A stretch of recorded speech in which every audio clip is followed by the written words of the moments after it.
a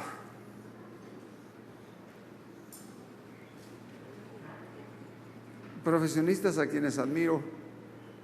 Él es de Cuba y dejó todo por venir acá y está felizmente casado. Y me decía que en todo lo que él ha recorrido, y en Cuba se recorre mucho, mucho. Está chiquita la isla, así que cualquier paso que da ya está del otro lado.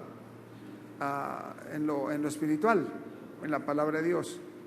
Y le extrañaba a él que hayamos puesto y haya tanto énfasis y lo tengamos, no solo en lo que es la palabra, sino en el amar la palabra, que son dos cosas muy diferentes. Yo puedo amar el ministerio de un hombre, pero no al hombre.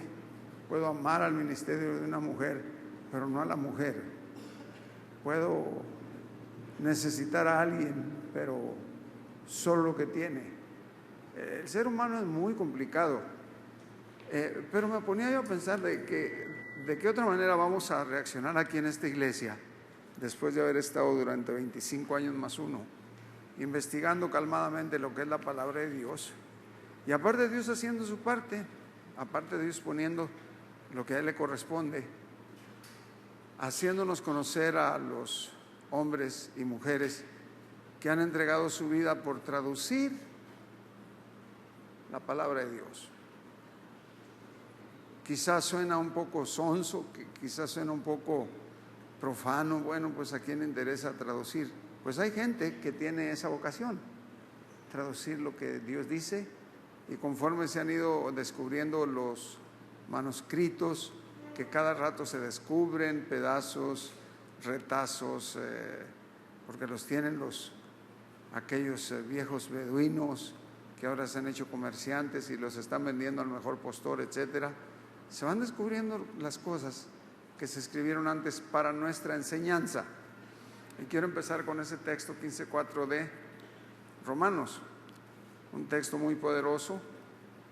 Y es obvio que solo al que le gusta aprender aprecia lo que lo puede enseñar. Lo voy a decir otra vez. Solo aquel que quiere aprender aprecia la fuente de la enseñanza, cualquiera que ésta sea. Pueden ser idiomas, pueden ser cualquier tipo de enseñanza que a usted le guste. Usted aprecia la fuente y de hecho va a abrevarse a esa fuente, lo que le cueste. Separa tiempo, esfuerzo, dinero, invierte en usted, porque le gusta aprender y tiene ya decidido qué quiere aprender y hace todo el esfuerzo necesario por adquirir lo que le hace falta y hacerse experto. Yo le comentaba aquí al hermano que cómo no voy a amar una palabra de la cual vivo. Me pongo a pensar el intercambio que hice hace 25 años más uno, cuando siendo un ingeniero civil próspero, cambié lo que tenía por lo que un verso me decía. Cambié lo que tenía por lo que un verso me decía. Cambié lo que tenía por lo que un verso me decía. Sin mayor evidencia que lo que el verso decía. No puse ningún tipo de prueba para ver si era, si no era, si Dios hablando o no. No fui a consultar con nadie, excepto obviamente mi esposa, porque ella era la que recibía los cheques cada semana. Pero cambié todo lo que yo era por lo que ese verso me ofrecía. Y me bastaba con saber leer y entender. No se requiere toser en griego ni roncar en hebreo.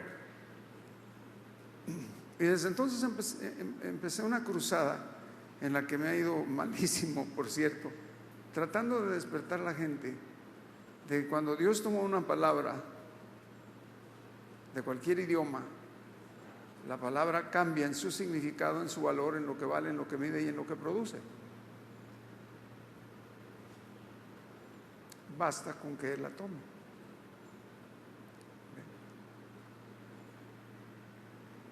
Y Él se ha limitado a los idiomas que derramó sobre la Torre de Babel cuando los hombres necesitaban hablar algo más que una sola lengua. Confundió la lengua, que es lo que es Babel, pero de todas esas lenguas tomó el hebreo, el arameo y el griego para darnos una idea.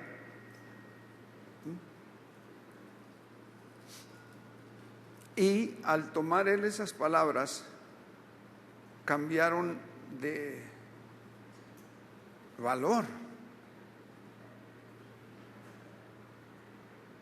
Por ejemplo, cuando alguien me dice, vaya y pida, bueno, yo voy y pido.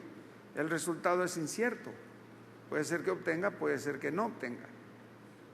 Pero cuando Él me dice, pedid y se os dará, ya no hay más que hablar. Eso es lo que va a suceder. ¿Por qué? Porque Él tomó la palabra pedir y dice que va a pasar enseguida. Él podría decir, te va a pasar lo mismo que cualquiera que te manda a pedir, quién sabe si te den o no.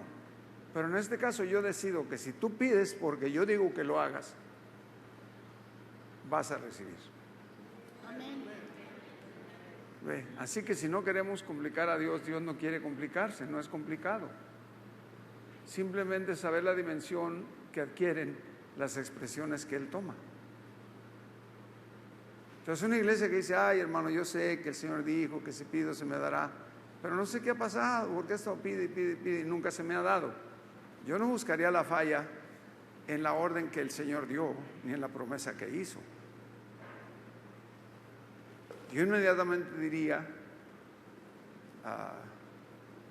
¿qué es lo que pasa? Que esto que hago no arroja lo que me promete.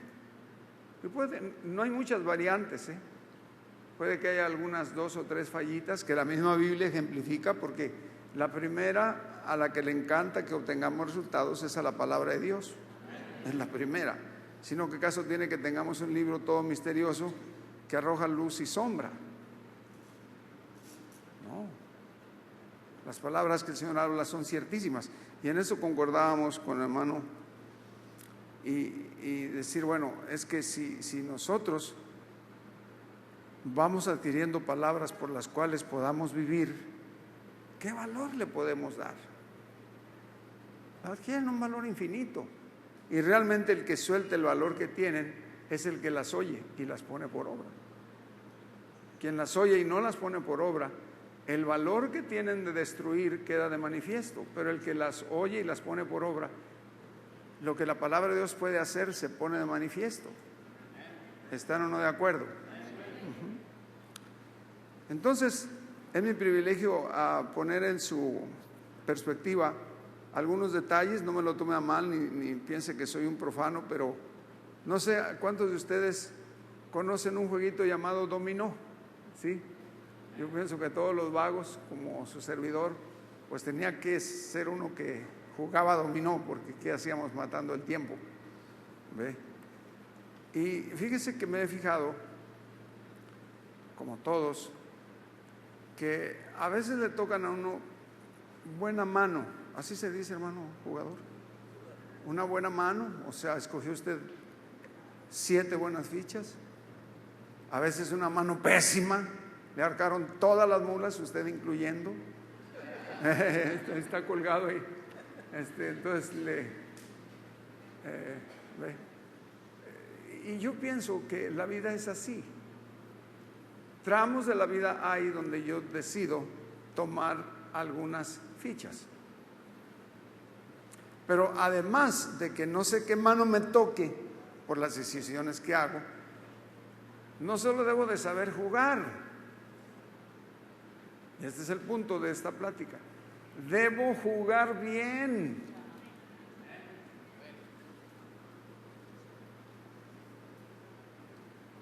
No, sí, los Celtics saben cómo jugar, pero juegan bien.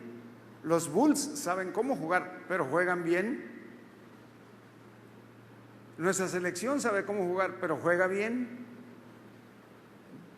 Y hay veces que esperamos resultados solo por estar sentados aplastando fichas, pero no ponemos la atención en cómo se deben de jugar las fichas.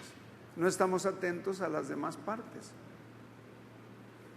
Oh, sí, yo estoy en el juego, hermano. No se imaginan, todos los días yo estoy en el juego. Pero ¿cómo le va en el juego? Mal. Bueno, puede ser que le haya tocado una mala mano, pero aparte, si la juega mal, se queda con un chorro de tinta, mano. Va a aparecer un pulpo ahí, ¿no? Y rápido lo van a sacar. Entonces no solamente hay que conocer la Biblia, hay que aplicarla bien. Eso es lo que hace la diferencia en esta iglesia, y yo me aprecio de estar aquí frente a usted, porque creo que, como dijo el hermano Juan Carlos, aquí hay pura gente inteligente. Y si usted se fija, solo los inteligentes están llegando. Los que no, se están yendo a medio culto. Y yo los entiendo. ¿Ve? Porque la ignorancia no soporta el conocimiento. Es como ácido úrico. Le está removiendo la ignorancia. Entonces es incómodo. Se molesta la gente, se ofende. ¿Cómo es que pueden decir esto, aquello, lo otro? Y entonces en eso estoy, y ya con esta plática me animé más a ponerlo de manifiesto, porque acabo de escribir, bueno, aparte de no hacer nada, ¿qué podría hacer? Acabo de escribir una pequeña monografía, pero la hice de una manera diferente, porque ahora incluí figuritas. Ya si no lee lo que escribo, puede ver lo que pintamos. Y son buenas figuras. Me hicieron el favor de contactar con un buen caricaturista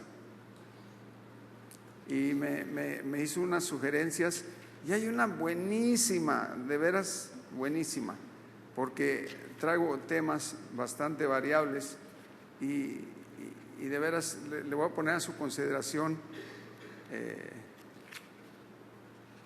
algunas ideas. Pero cuando llegué al punto del retraso mental, que ya es un tema que he tratado con ustedes, a este hombre se le ocurrió dibujar un monito, un changuito.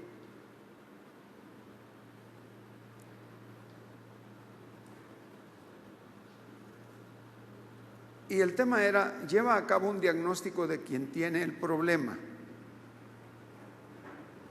si hay o no remedio. Y fíjese que era lo último que yo esperaba descubrir en la iglesia.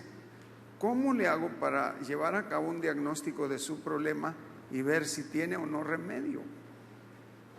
Y esa es parte de la tarea de cada uno de nosotros, porque si su problema no tiene remedio,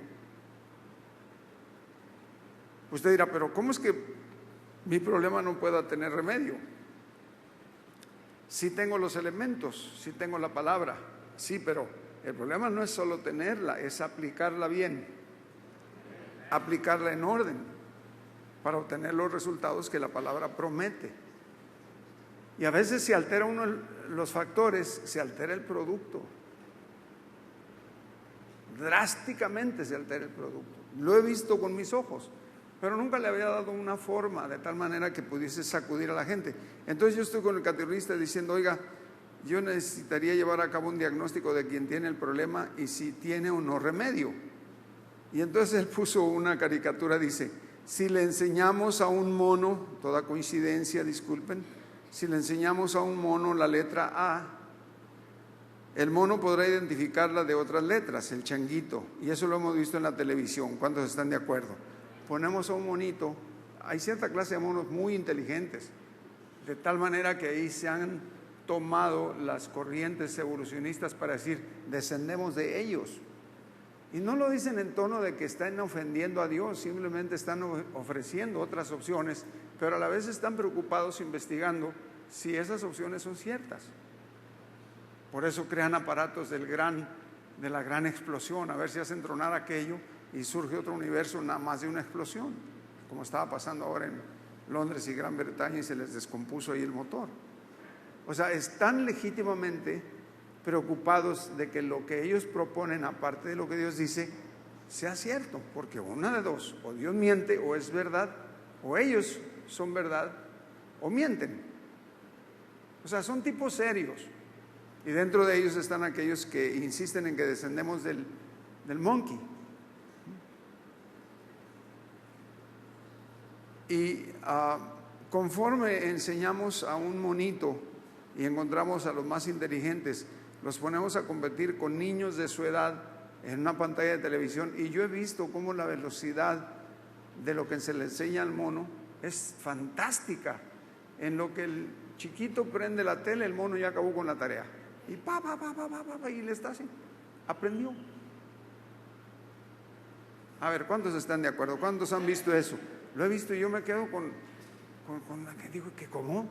Sí, es que se dieron la tarea de enseñarle a un mono las letras. Y el mono llega el momento en que puede identificar cada una de ellas. Eso, damas y caballeros, es capacidad de aprender. Es todo. A un monito, a un lorito se le enseña a hablar. Eso es tener capacidad de aprender. Cual sea, la tiene. ¿Están o no de acuerdo? No se diga, por ejemplo, a un famosísimo perro pastor alemán. Aparte de tener ministerio, es alemán. ¿Ve? Creo que no hay algo tan inteligente como un pastor alemán. Se les enseña de tal manera que si al momento de tener su camada, la perra de pastores alemanes, le venden a usted un pastor alemán en $300, cuando ese perro es entrenado durante 2 años, puede ser que se lo vendan en $30,000. Y uno dice, pero ¿cómo un perro puede subir de este valor a este valor? Y entonces el entrenador dice, es que no es el perro que subió de valor, es lo que sabe hacer. Válgame. Pero entonces aquí está el problema. Hizo esa figurita, dice, si le enseñamos a un monito la letra A, el monito podrá identificarla de otras letras. Eso es tener la capacidad de aprender. Pero luego el mono está sonriendo así, hola, hola, ¿cómo está? Perdón y amistad. ¿Qué le dice? Dice, pero no me pidan que expresen mis sentimientos a través de lo que aprendí, porque no seré capaz de hacerlo. Oye, mono mugroso, te metí 10 meses a la escuela de idiomas, sabes el inglés, ¿me puedes hablar en inglés? No puedo. ¿Pero por qué? I'm a monkey. O sea, no todo lo que aprendo lo aplico. ¿Hay algún parecido, hermana? No se ofenda.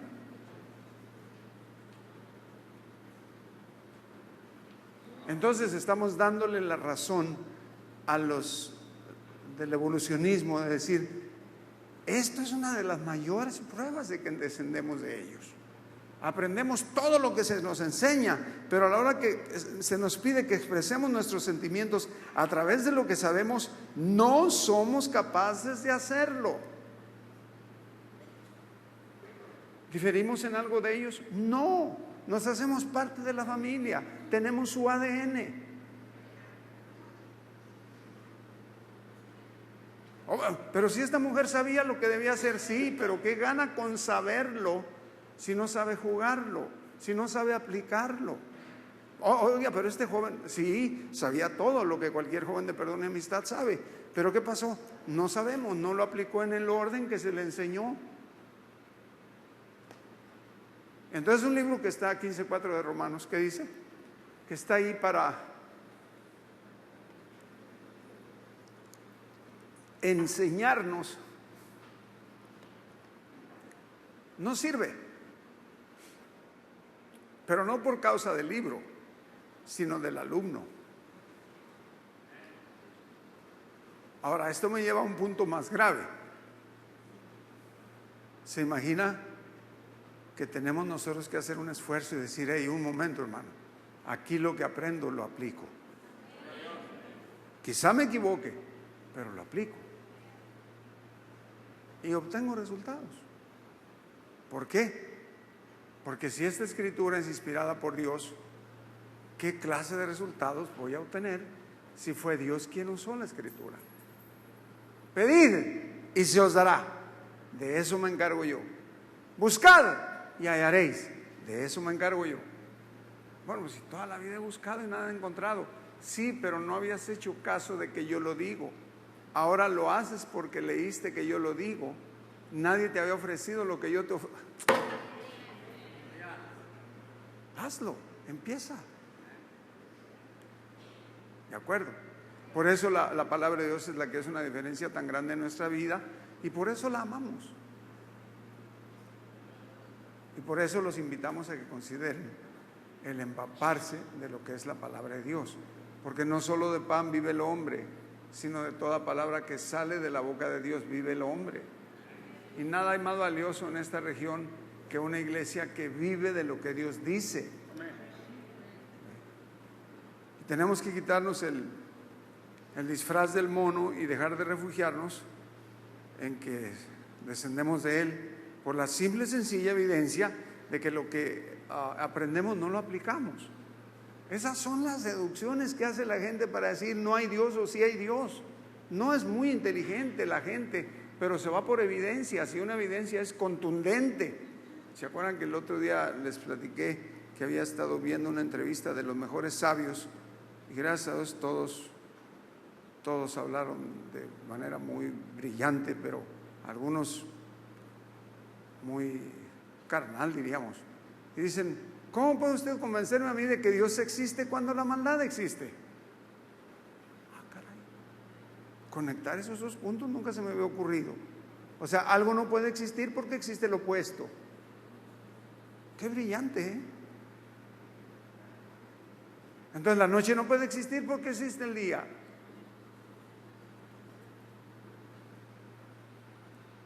Simple. Pero para ellos son evidencias contundentes. Dice, ¿cómo va usted a decir que Dios existe? Mire cómo está el mundo. Entonces, porque el mundo está así, Dios no puede existir. Exactamente. Si existiera, esto estaría de otra manera. Entonces hace falta una iglesia que sepa explicar por qué el mundo está de esta manera a pesar de que Dios exista. Por la simple y sencilla razón que al hombre se le dio capacidad de elección. Él tiene una capacidad de elección. Puede irse por el bien, puede irse por el mal. Depende cómo quiera jugar las fichas de su vida. Es todo. Y a veces uno se da cuenta demasiado tarde que las decisiones que tomé ayer es el infierno donde estoy viviendo hoy. Y para saber si las tomé bien o mal, nada más piense si quiere huir de su presente. Si usted quiere huir de su presente, es porque lo que decidió ayer fue la peor decisión. Entonces quiere huir de su presente. Pero cuando se enseñó a tomar decisiones, usted no quiere salir del oasis que encontró. De un aplauso al Rey de Reyes y Señor de Señores.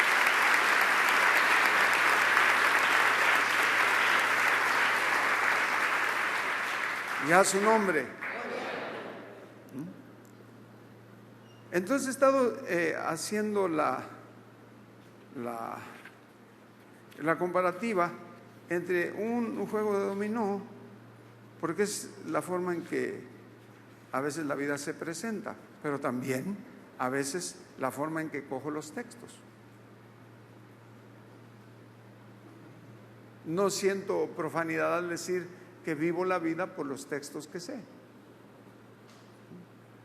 Tampoco me siento mal diciendo juego la vida por los textos que sé. O sea, sé dónde me la juego y dónde no me la juego. ¿Cuántos están de acuerdo?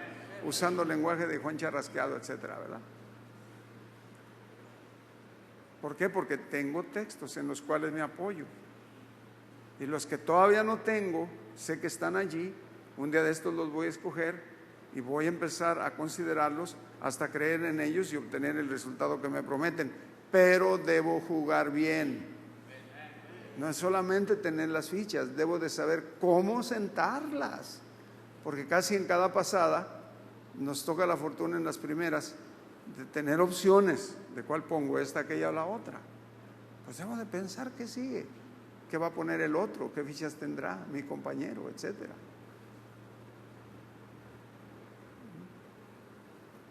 Y puse así: la vida es como un juego de dominó. Cada vez que empieces una mano te acercas más a los puntos que debes de acumular para ganar. Así es la vida. Cada mano empieza con un vigoroso mover de las fichas de dominó invertidas en la mesa. A veces escoges una mano pésima, regular, buena o excelente. ¿Por qué? Porque haces decisiones, tú eres el que coges las fichas. Sea cual sea, no solo se trata de saber jugar, sino de jugar bien. ¿Cuántos están de acuerdo? O sea, hay que saber jugar, pero jugar bien. Este libreto y narrativa que te propongo es una especie de mano de dominó. Me parece que es una de las mejores manos que estén listas para jugarse en una parte importante de tu vida. Recuerda que debes jugarla bien. Tú decides qué ficha sigue en tu caso, aunque te hago una propuesta generalizada. Es como he jugado mi vida y me ha ido bien. ¿Qué es lo que dice la palabra de Dios? Pues en esta situación, voy a sentar este texto. Y a las pruebas me remito.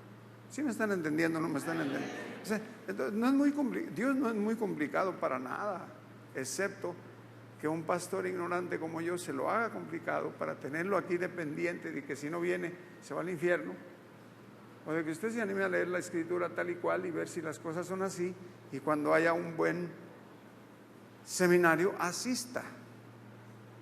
Y yo le animo a que asiste, sea cual sea el costo y lo que tenga que dejar, porque usted va a seguir jugando 3 días después.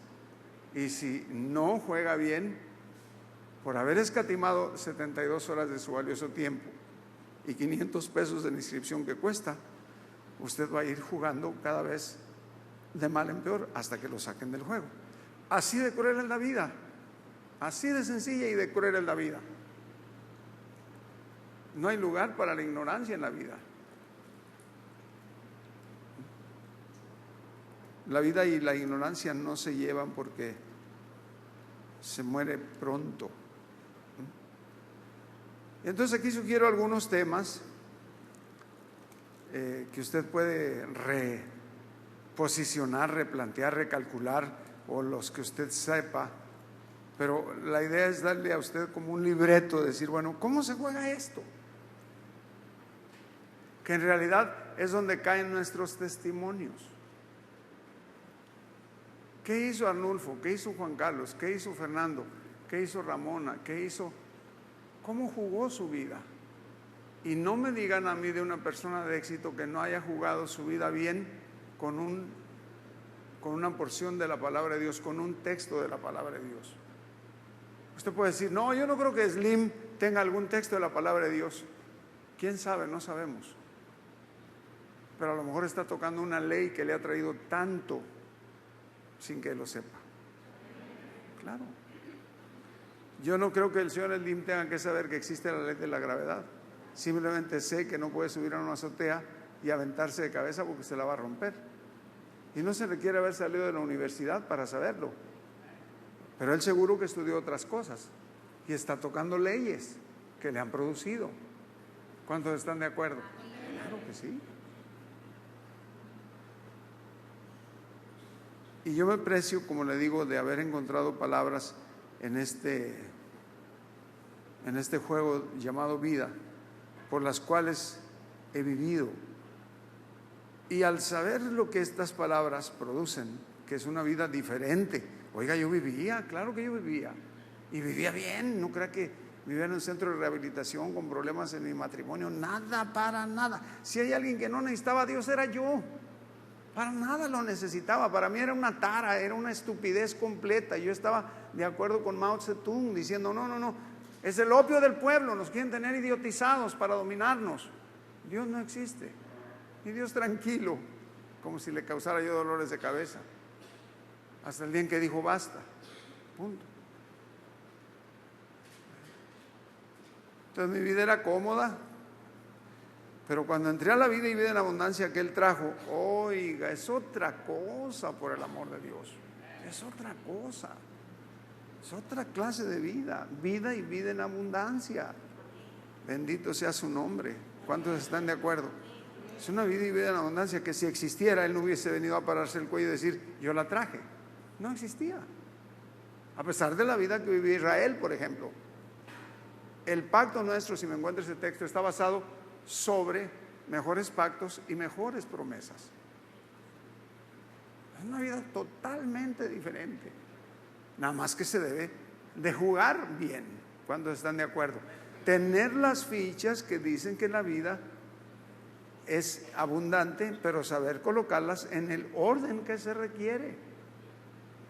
Siempre hay una, por eso me interesa que usted venga ahora al seminario, siempre hay una forma. Vamos a leer esto, pero ahora tanto mejor ministerio es el suyo. ¿El de quién? El de Jesús de Nazaret, cuando es mediador de un mejor pacto. ¿Cuál? El Nuevo Testamento, establecido sobre mejores promesas. ¿Cuáles? Las que empezaron a salir de su boca. Mejor, mejor, mejor. Mejor que el Sinaí, sí. Mejor que las tablas, sí. Mejor que todo eso.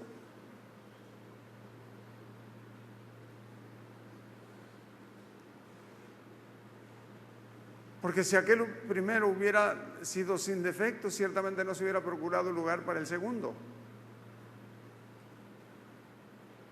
Porque reprendiéndolos dice: aquí vienen días, dice el Señor, en que estableceré con la casa de Israel y la casa de Judá un nuevo pacto. No como el pacto que hice con sus padres, el día que los tomé de la mano para sacarlos de la tierra de Egipto. Porque ellos no permanecieron en mi pacto. Y yo me desentendí de ellos, dice el Señor. Por lo cual, este es el pacto que haré con la casa de Israel. Después de aquellos días, dice el Señor, pondré mis leyes en la mente de ellos, y sobre su corazón las escribiré. ¿Quién las va a remover de allí? Y seré a ellos por Dios, y ellos me serán a mí por pueblo. Ya está dicho. Eso es nuestro final. No nos podemos mover, no importa que neguemos su existencia o la aceptemos, creamos en Él o no, en esto vamos a terminar. Por eso no importa la forma en la que usted haya entrado por estas puertas con acción de gracias, toda esta palabra está detrás de usted, si usted es un elegido y escogido. Hacia allá va. Algunos más acelerados que otros, pero hacia allá vamos. Bendito sea su nombre. Amén.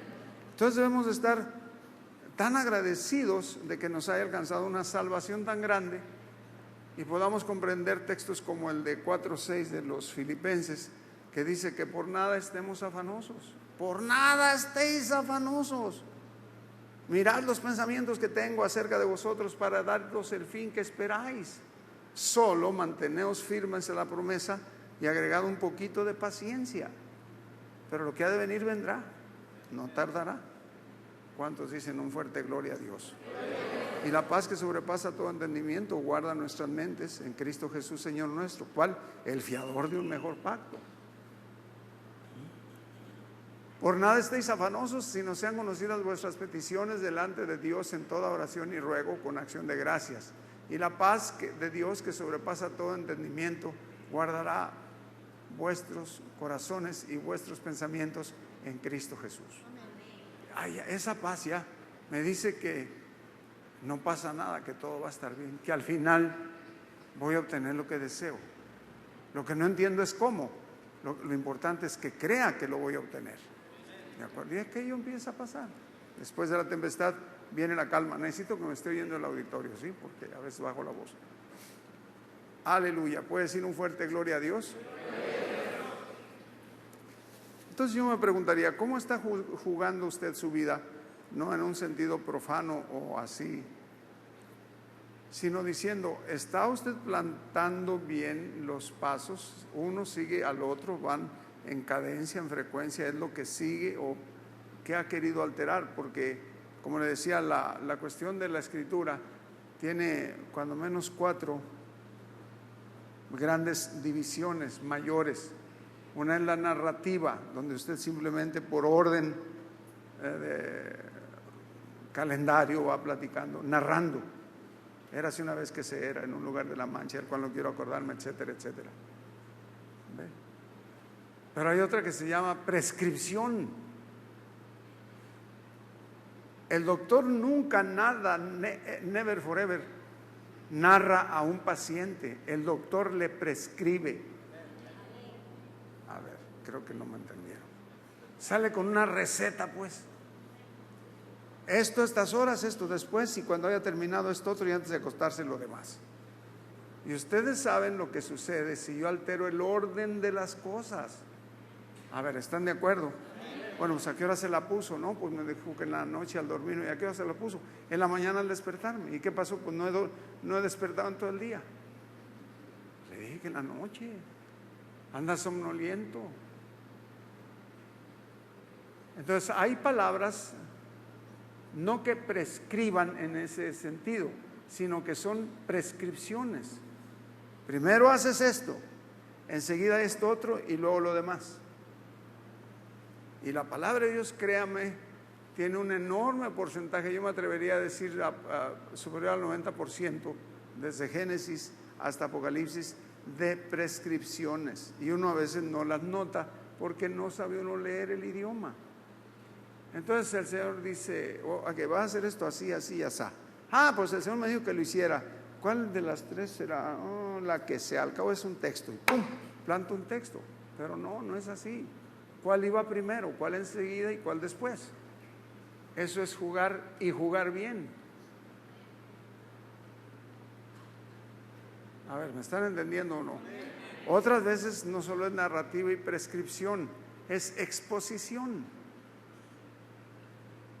Ahí ya no hay orden cronológico. Puedo empezar por el final, luego atacar el principio y luego irme al medio y luego terminar. Expongo. Pero uno de los textos más poderosos es en Salmo, creo que está en Salmo 119, 130. Cada una de las formas mayores de la literatura siempre consigue lo que Dios quiere. Exponer la palabra de Dios alumbra, nada más exponerla. Cuando uno realmente cree eso, no se trata uno de comportar como un monito aquí de circo, aquí haciendo reír a la gente con payasadas, chistes de mala catadura y todo eso, y tratando a la congregación como si fuera una escuela canina. No. Cuando uno sabe lo que hace la palabra de Dios y es el primero que la cree, uno procede. No sé en qué voy a basar, por ejemplo, en mi plática, si va a ser narrativa, si va a ser prescripción o si va a ser exposición, pero yo estoy seguro que cualquiera de las formas mayores que use de la literatura, el resultado que Dios quiere lograr se va a lograr. ¿Por qué? Porque si es exposición, la sola exposición de las palabras del Señor alumbra, uno sale como viendo más profundamente, más allá. Haga de cuenta que le reparan las luces altas, me perdonan la expresión esa, a un carro. ¿Qué pasó con las altas? No, las traigo fundidas. Y la gran mayoría de accidentes de noche, pregúntele a la Federal de Caminos, se debe a que las altas no funcionaban o estaban prendidas y no se le daba cambio de luces. Pero lo más grave es no tener luces altas a disposición del conductor, porque no ve más allá. Quiero ver más allá. Expóngase a una palabra que le ponga las luces altas a su vida. Las luces altas a su vida. Y encuentro que la exposición de las palabras de Dios alumbra, me hace ver más allá. De pronto, así de la nada, se prende y dice uno, caray, esto no lo había visto. ¿Están aprendiendo algo hoy, mis hermanos? La otra forma mayor de la literatura es, aparte de prescripción, que nos dice A, B, C, D. La narrativa, que es nada más empezar por orden cronológica, o la exposición, donde es narrativa sin orden, pero no es un desorden, sino es exposición. ¿Cuál es la otra? Saúl. Exhortación. Es una palabra muy difícil que casi no se usa. En fútbol no se llama el árbitro exhortó, se llama el árbitro amonestó. ¡Pau! Entonces son dos palabras muy raras que en realidad generalmente no le gustan a uno, pero si se lo puedo traducir a su mínimo es, cuando uso exhortación, estoy urgiendo a la gente a hacer algo al respecto.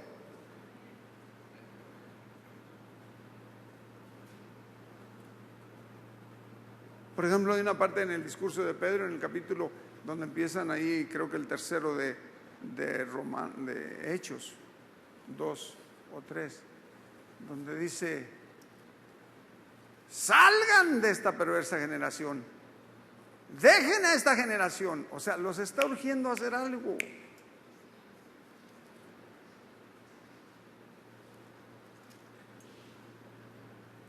Lot, sal de Sodoma porque va a ser destruida. Eso es exhortación.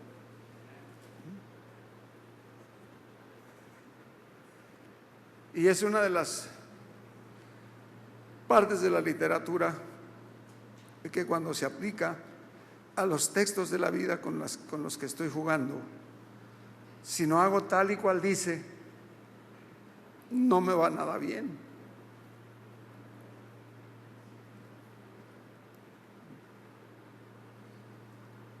Todos los accidentes graves que pasaron en la Biblia, empezando desde los profetas, siempre fue porque alguien dejó de hacer lo que se le urgía que hiciera.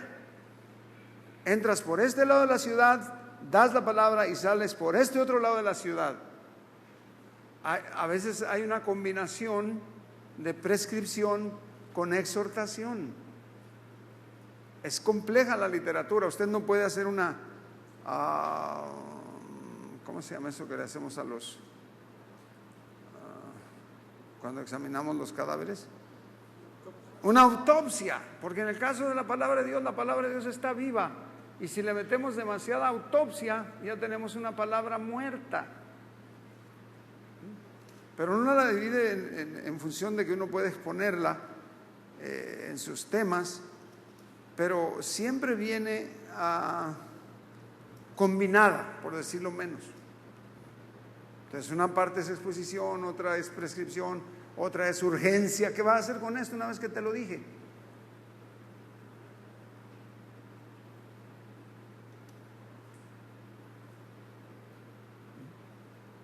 Eso es exhortación.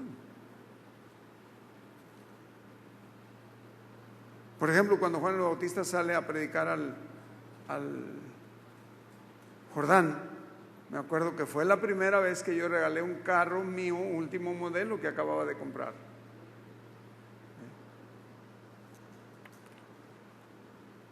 Estábamos mi esposa y yo ahí con los chiquitos oyendo al hermano Max Torres predicar, y estaba él hablando de Juan el Bautista y que cómo salía la gente al Jordán, los soldados, la sociedad, el Sanedrín, cómo salía Jerusalén, cómo salía toda la tierra de alrededor. Y entonces cada uno, fíjese, le preguntaba: ¿qué debemos de hacer nosotros?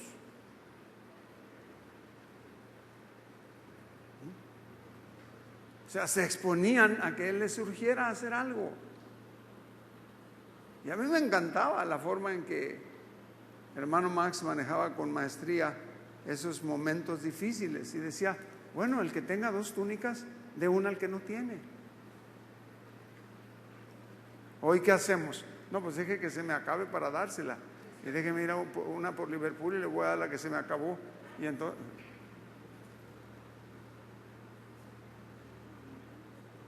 a ver, ayúdenme pues, fuera máscaras. Regalamos lo que ya no sirve para poder tener las agallas de ir a comprar algo que sirve, aunque nos lo den 10 veces más su valor. Pero antes no era así.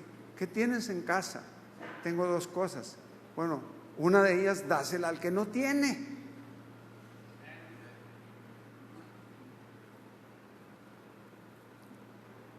¿Y nosotros qué hacemos? Y así Juan les iba diciendo: ustedes hagan así, así tengan. Cuando llegué a eso de las 2 cosas, no aparecieron 2 túnicas, sino aparecieron un carro verde precioso, de esos verdes que tenía la Volkswagen antes, y un amarillo. No nos iba tan mal con los amarillos. Y supe que tenía que regalar en ese momento un carro, uno de ellos. Para hacer menor el daño le dije: hija, dame las llaves de tu carro. Dice: ¿te hablaron a ti o me hablaron a mí? No, pues a mí me hablaron. Pues el tuyo. ¿Cómo? Y voy a andar a pata. Y así salí a pata de la reunión. Bueno, ella ese día me dio un ride. Pero fíjate, empieza la persecución, como aquí las hay, y ya estoy tomando mis providencias, de que decía la gente: no puede ser tan estúpido, hermano. ¿A quién le regaló su carro? Le dije: a Dios. Fíjate qué inocente era. Pues palabras de quién estoy oyendo, de Dios. Entonces, ¿a quién se le regaló? A Dios. ¿Y quién anda manejando? ¿A poco Dios está chaparro así, gordo y feo y habla inglés? Pero fíjate que yo rápido cortaba esas lenguas de víbora, rapidito, rapidito. Yo quería lo que la Biblia me prometía, no lo que las lenguas de víbora decían. A ver, las víboras, dense un aplauso a sí mismas, ándale, fuerte.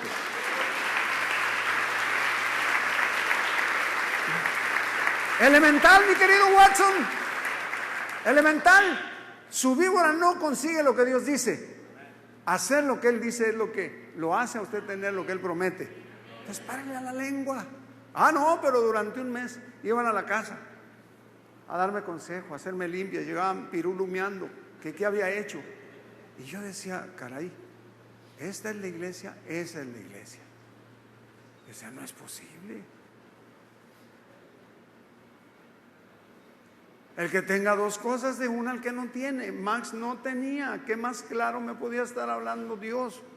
No, pero no era Dios, eso era un chaparro ahí. Sí, pero yo decidí que cada vez que venía a oírlo era Dios hablando. Esa decisión la tomé y usted no va a hacer cambiar de opinión jamás. Si no, ¿a qué voy? ¿A oír a quién?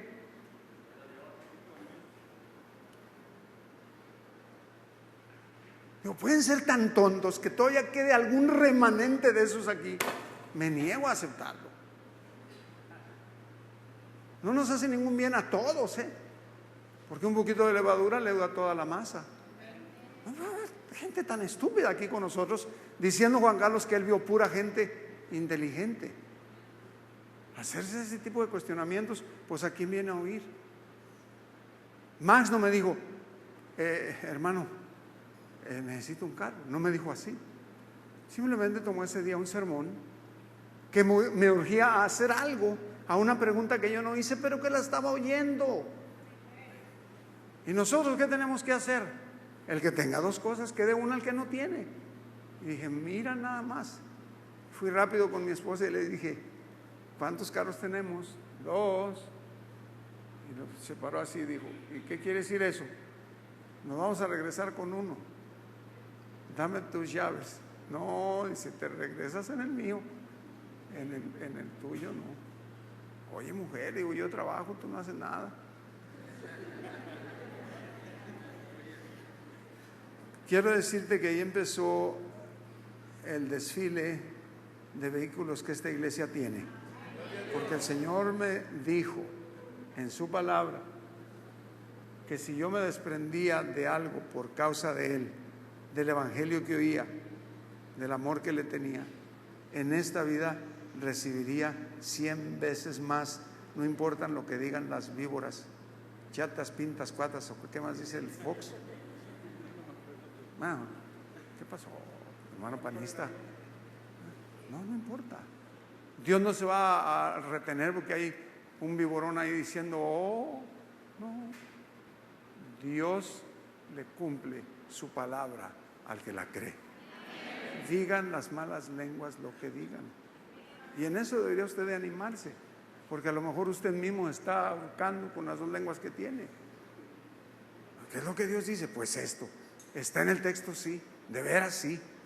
¿No se borró durante el sermón? No, ahí está. Entonces, si me está urgiendo a que lo haga, ¿qué espero?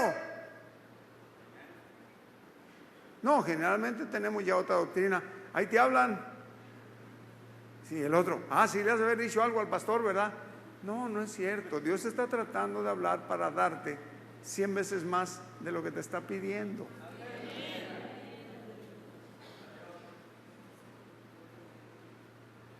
Tan fácil y tan difícil.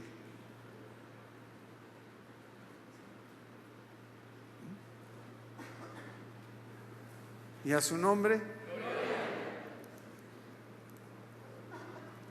Como les digo, pues, he hecho una propuesta en esta serie de libritos que estoy escribiendo, que me han servido. He dado ya cuando menos 2 seminarios importantes, 3, fuera del contexto de la iglesia. Uno es Canopy River, otro es Alfred Nobel, por ahí veo Ernesto. O sea, lugares donde nada tiene que hacer un obispo. De ahí ando. En uno de ellos tengo que abandonar el hospital en las tardes para ir a dar el curso. Estoy estirando ahí la pata con todos los cables, pero sigo dando palabras a las cuales me he atado y que dicen que vendré a tener buena vejez y el Señor completará el número de mis días. Eso es lo que dice. Vamos, un aplauso al Rey. Sí, Señor. ¡Y a su nombre! Y perdóneme si soy feliz como una lombriz. Yo quisiera que usted lo fuera, porque esa vida existe. Nada más ponga sus fichas en orden. No porque las tenga, piense que es automático. Si no juega con ellas, pues ahí las va a traer. Pero las fichas son para jugar, para plantar con inteligencia. ¿Esta dónde va? Aquí. Bueno, considere, quizá esta no, etcétera. O sea, usted tiene que estar meditando. 1:8 de Josué. Y a su nombre. Nunca se apartará de tu boca este libro de la ley, sino que de día y de noche meditarás en él, para que guardes y hagas conforme a todo lo que está escrito. Y es obvio que si eso viene es que porque en parte de lo que está escrito le van a decir a usted qué hacer.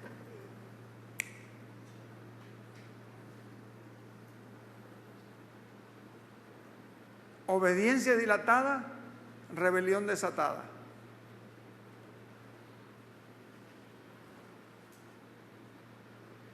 Y es obvio, porque cuando yo no estoy seguro que Dios me habló, no estoy seguro de hacerlo. Me punza la conciencia. Pero sé que cuando el Señor me está hablando, ¿qué caso tiene dilatarlo? ¿Cuántos están de acuerdo? Yo no quiero que Él dilate lo que me va a dar.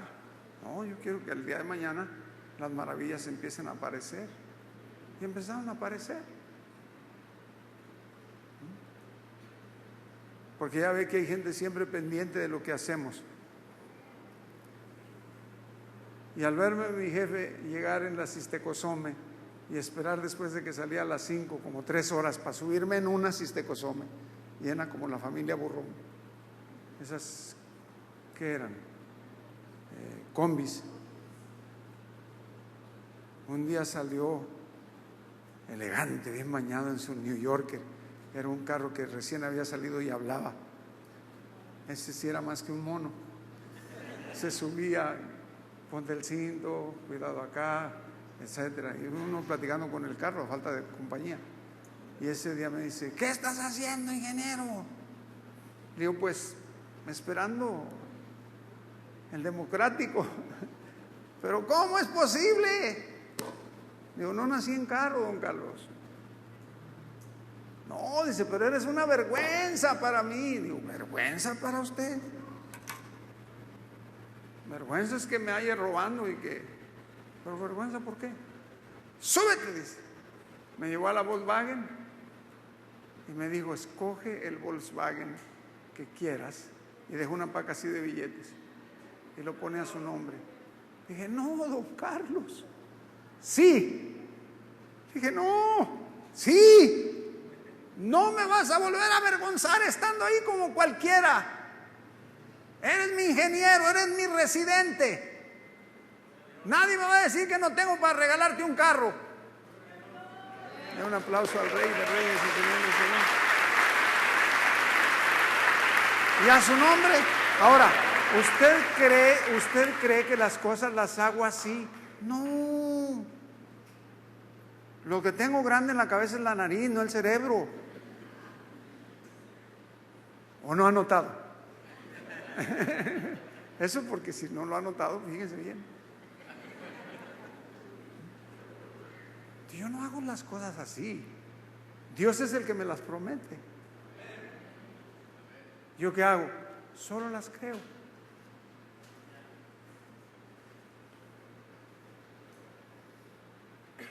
Fue tan sagrado ese momento para mí que de ahí a casa no es muy lejos. Y pues era más joven, tenía condición física. Subí corriendo allá al río Danubio con las llaves. Y les dije, chicos, vean la fidelidad de Dios después de unas cuantas semanas. Me dijo mi esposa, ¿qué es eso? Las llaves de mi carro último modelo. Dice, préstamelas, este es el tuyo. Oh, ¿qué te pasa, amor?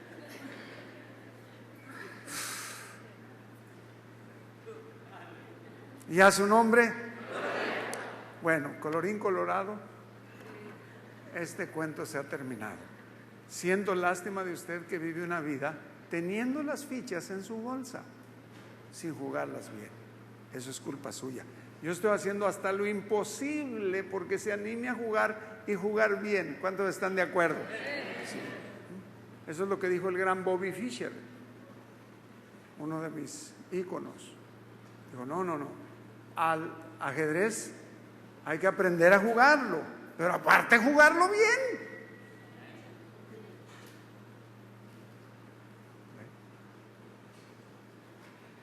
Entonces la escritura hay que saber cómo combinarla, pero saber cómo combinarla bien. ¿Cuántos están de acuerdo?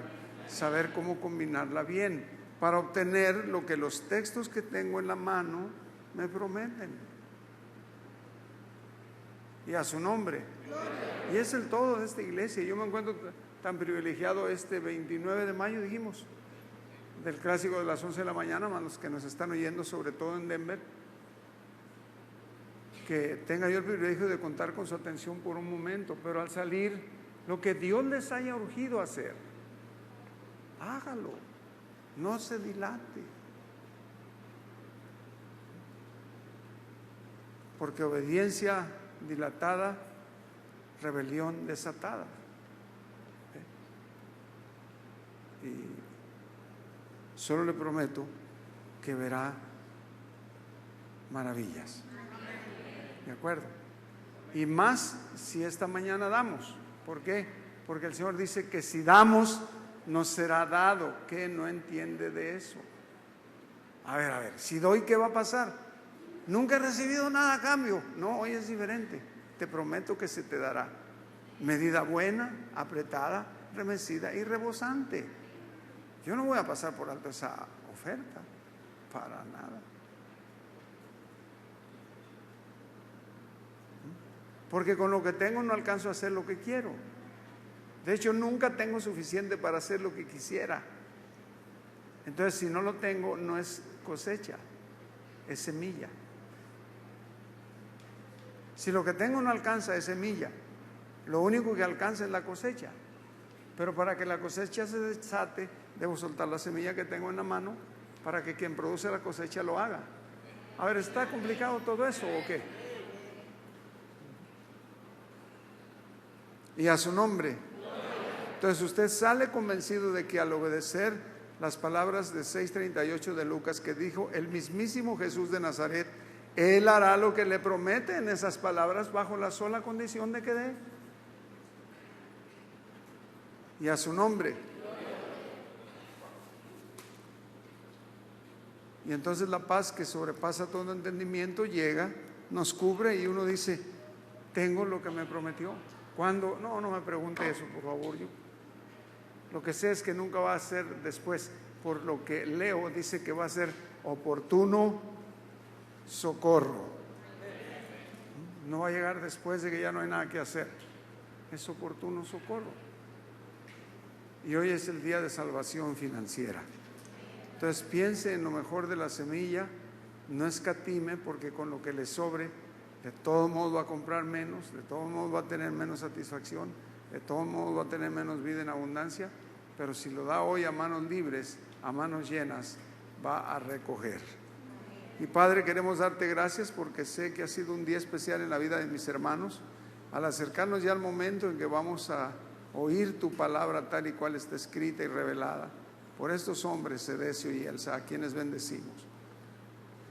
Te damos gracias, Señor, porque tú mueves el corazón de esta fina concurrencia y me siento tan privilegiado de estar delante de ellos, que siempre te pedí, siempre, desde antes de llegar, que muevas tu espíritu de sabiduría y revelación en el nombre precioso de Jesús.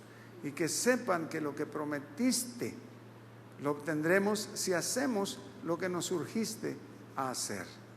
En el nombre precioso de Jesús de Nazaret. Y decimos un fuerte. Así que prepárense, amados.